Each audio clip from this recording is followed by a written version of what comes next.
Halo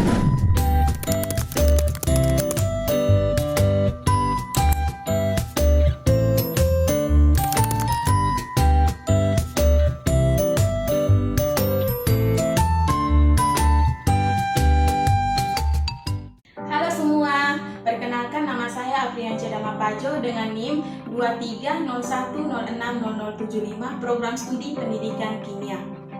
Dalam video ini, saya akan menjelaskan kearifan lokal yang berkaitan dengan ilmu kimia yang ada di Nusa Tenggara Timur.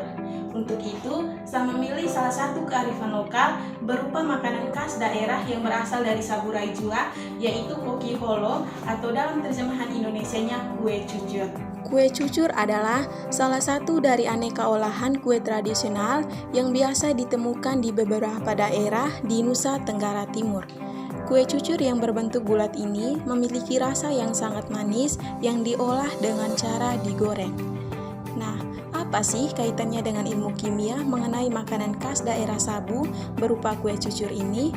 Kalau penasaran, yuk simak video selengkapnya. Ada 4 bahan utama yang digunakan, yaitu tepung terigu, tepung beras, gula sabu, dan air. Sebelum kita masuk pada proses pembuatan kue cucur, langkah awal yang harus kita buat yaitu membuat larutan gula dengan cara memasukkan gula ke dalam wadah, tambahkan air secukupnya, lalu aduk secara perlahan sampai gula larut sepenuhnya dalam air. Nah teman-teman, pada proses pembuatan larutan gula ada kaitannya dengan ilmu kimia loh, di mana molekul-molekul gula berinteraksi dengan molekul-molekul air.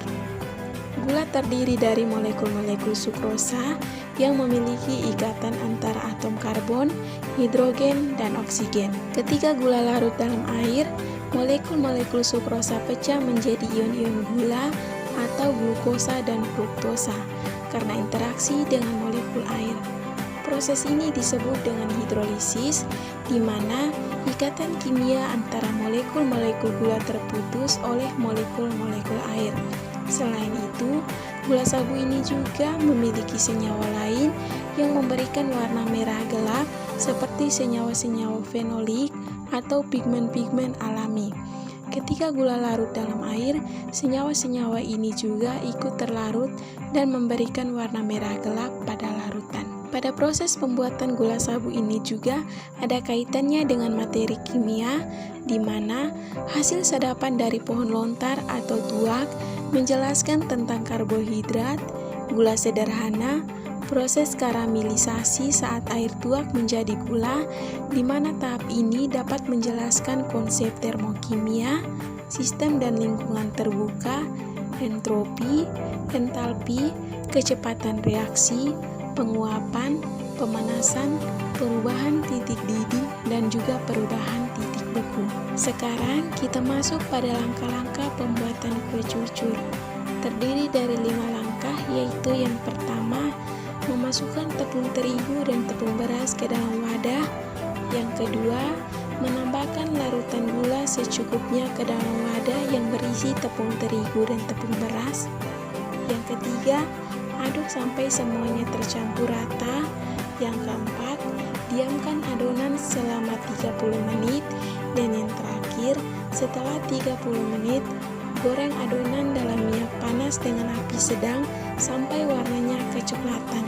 Setelah dirasa sudah masak, lalu diangkat. Nah teman-teman, pada tepung terigu dan tepung beras terdapat beberapa kandungan kimia, yaitu yang pertama, protein gluten. Protein ini terdiri dari glutenin dan gliadin yang memberikan kekenyalan pada kue. Namun, protein pada tepung beras lebih rendah daripada tepung terigu. Yang kedua, karbohidrat.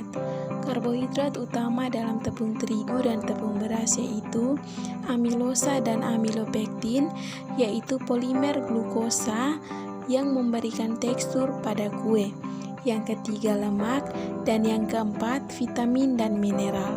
Tepung terigu dan tepung beras diperkaya dengan vitamin dan mineral, termasuk zat besi, tiamin, dan niacin. Pada langkah ketiga, yaitu ketika tepung terigu, tepung beras, dan larutan gula dicampurkan, terjadi beberapa reaksi kimia, yaitu yang pertama, Hidrasi tepung terigu dan tepung beras. Ketika tepung terigu dan tepung beras dicampur dengan larutan gula, molekul-molekul air dalam gula akan bereaksi dengan butiran tepung terigu dan tepung beras. Ini disebut hidrasi, di mana molekul-molekul air menembus struktur tepung dan membentuk ikatan hidrogen dan molekul karbohidrat dalam tepung. Yang kedua, pembentukan gelatinisasi dan perekatan. Nah, di sini gula berperan sebagai perekat yang membantu menahan molekul air dan karbohidrat dalam larutan. Yang ketiga, interaksi protein gluten dan karbohidrat. Tepung terigu mengandung gluten. Jadi, ketika tepung terigu dicampur dengan larutan gula, terjadi interaksi dengan karbohidrat dalam tepung terigu dan tepung beras. Dan yang terakhir, perubahan warna dan rasa. Larutan gula memberikan rasa manis pada adonan. Selain itu, perubahan warna dipengaruhi juga oleh reaksi larutan gula. Nah teman-teman, pada langkah keempat juga ketika adonan didiamkan selama 30 menit, terjadi beberapa reaksi kimia, yaitu yang pertama, hidrasi dan pengembangan adonan. Selama adonan didiamkan, molekul air dalam larutan gula akan lebih merata di dalam campuran tepung terigu dan tepung beras. Yang kedua, penguraian enzimatis dan fermentasi. Selama adonan didiamkan, enzim-enzim alami dalam tepung terigu dan tepung beras menguraikan pati menjadi gula sederhana melalui proses fermentasi. Yang ketiga, pengendapan partikel tepung. Selama adonan didiamkan, partikel-partikel tepung terigu dan tepung beras yang masih mengendap dalam larutan gula akan terurai sempurna. Dan yang terakhir, pengaturan keseimbangan rasa dan tekstur. Selama adonan didiamkan, rasa dan tekstur campuran akan lebih berkembang. Dan juga pada saat adonan digoreng dengan minyak panas, terjadi beberapa reaksi kimia, yaitu yang pertama, hidrolisis lemak. Ketika minyak dipanaskan, lemak dalam adonan mengalami hidrolisis, di mana ikatan ester dalam molekul lemak dihancurkan menjadi asam lemak dan gliserol. Yang kedua, penggorengan Maillard.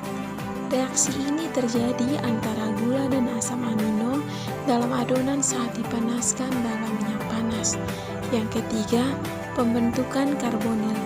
Pada suhu tinggi, beberapa senyawa dalam adonan dapat mengalami oksidasi dan pembentukan karbonil seperti aldehida dan keton. Dan yang terakhir, penguapan air. Saat adonan digoreng dalam minyak panas, air dalam adonan akan menguap. Dan juga terjadi perubahan warna, yaitu perubahan warna adonan yang telah digoreng disebabkan oleh reaksi Maillard antara gula dan protein, penguraian pigmen alami, dan oksidasi senyawa dalam adonan saat terkena panas tinggi dan udara. Hal ini memberikan hasil akhir yang lezat dan menggugah selera.